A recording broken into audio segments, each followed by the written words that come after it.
Hi hello ഇപ്പം എന്നെ കണ്ടാൽ ശരിക്കും ഒരു ടെററിസ്റ്റിന്റെ ലുക്ക് ഉണ്ടല്ലേ. ഈ ഒരു ടെററിസ്റ്റ് ലുക്കിൽ നട്ടുച്ച സമയത്ത് നമ്മൾ എങ്ങോട്ടാണ് പോകുന്നതെന്ന് ചോദിച്ചു കഴിഞ്ഞാൽ നമ്മൾ മലബാർ ഗോൾഡിലേക്കാണ് പോകുന്നത്. ഇടയ്ക്കിടയ്ക്ക് മലബാർ ഗോൾഡ് പോകാനായിട്ട് ഇവർക്ക് വലിയ നിധിയും കിട്ടിയെന്ന് ചോദിച്ചു കഴിഞ്ഞാൽ ഇല്ല, നമ്മൾ ഗോൾഡ് വാങ്ങാനായിട്ടല്ല പോകുന്നത്. എന്നാ പിന്നെ വിൽക്കാനായിരിക്കും അല്ലേ എന്ന് ചോദിച്ചു കഴിഞ്ഞാൽ അതുമല്ല. ഒരു വെടിക്ക് 2 പക്ഷി എന്ന് കേട്ടിട്ടില്ലേ?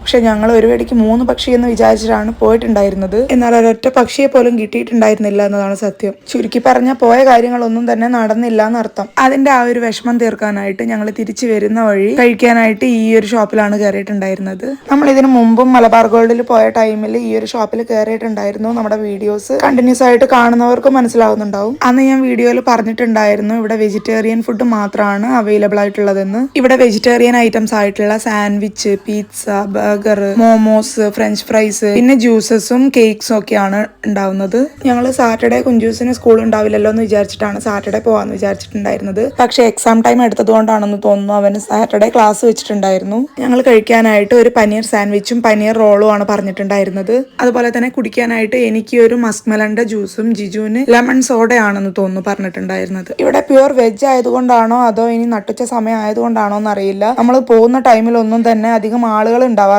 നമ്മൾ വേറെ കടയിൽ കയറിയിട്ട് വീട്ടിലേക്ക് ആവശ്യമായിട്ടുള്ള കുറച്ച് കാര്യങ്ങളും കൂടെ വാങ്ങിയിട്ടുണ്ടായിരുന്നു കേട്ടോ. അതാണ് നിങ്ങൾ ആ ഒരു കോർണറിൽ കാണുന്നത്. കഴിഞ്ഞ തവണ നമ്മളിവിടെ വന്ന ടൈമിൽ ഫുഡ് ഓർഡർ ചെയ്ത് ബില്ല് പേയ്മെന്റ് ചെയ്ത് കഴിഞ്ഞ ശേഷമാണ് ഞാൻ മെനു കാർഡിൽ ഈ ഒരു ഐറ്റം കണ്ടിട്ടുണ്ടായിരുന്നത്. അന്ന് പിന്നെ ഓർഡർ ചെയ്ത ഐറ്റംസ് എല്ലാം കഴിച്ചു കഴിഞ്ഞപ്പോൾ വയറിൽ ഒരു ഇഞ്ച് സ്ഥലം ഇല്ലാത്തത് കൊണ്ട് കഴിക്കാതെ വിട്ട ഒരു മുതലാണ് ഈ ഒരു ചോക്കോ ലാവ കേക്ക് എന്ന് പറയുന്നത്. അന്ന് കഴിക്കാൻ പറ്റാത്തത് കൊണ്ട് തന്നെ ഞാൻ അന്നേ മനസ്സിൽ തീരുമാനിച്ചിരുന്നതാണ് നെക്സ്റ്റ് ടൈം ഇവിടെ വരുമ്പം എന്തായാലും ഇതൊന്ന് ട്രൈ ചെയ്യണമെന്നുള്ളത്. ഞാൻ എനിക്ക് തന്നെ കൊടുത്ത ആ ഒരു വാക്ക് ഞാൻ എന്തായാലും ഇത്തവണ പാലിച്ചിട്ടുണ്ട്. ജിജു ജസ്റ്റ് ഒന്ന് ടേസ്റ്റ് ചെയ്യാൻ മാത്രമാണ് ചെയ്തിട്ടുള്ളത്. ബാക്കി മുഴുവനും ഞാനാണ് തീർത്തിട്ടുണ്ടായിരുന്നത്. എനിക്ക് ഇഷ്ടപ്പെട്ടു, നല്ല ടേസ്റ്റ് ആയിരുന്നു. അപ്പൊ അത്രയുള്ള ഇന്നത്തെ വീഡിയോ. ബൈ.